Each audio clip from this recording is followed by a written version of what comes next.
the population continues to deal with without food or water. It's growing increasingly desperate in Haiti right now, and there's an increasing risk to those who are trying to help. Let's go to CNN's Carl Pennell. He's been out with relief workers. He's joining us now live from Port-au-Prince. Carl, what did you see today? Wolf, we were out on the ground with the United Nations. We were out there with the World Food Programme, and they were being assisted by Argentinian UN peacekeeping troops. Now, they were taking out these high-energy cookies. So far, I haven't seen sign of the oil, the rice, and the flour that the Haitians really want.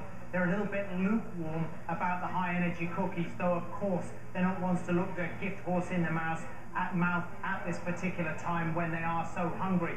But it must be said that the food lines that I saw today were relatively organized. You look at them first off, and there's a lot of people, there's a lot of tension there because they don't know if they're going to be there at the front of the line when the last cookies are being handed out. But at least it was relatively organized, certainly compared to previous disasters I've seen in Haiti, particularly the flooding in Gonaïves in 2008, for example. So much more orderly. So that is a good sign. That said, there needs to be a balance here, it seems quite clear, between the speed of getting some of this food aid out and the safety aspect. Right now, it strikes me that the United Nations is being cautious, necessarily so in giving that out aid, but maybe the people need that aid much quicker. Also today, interestingly, we saw in action some of those US helicopters.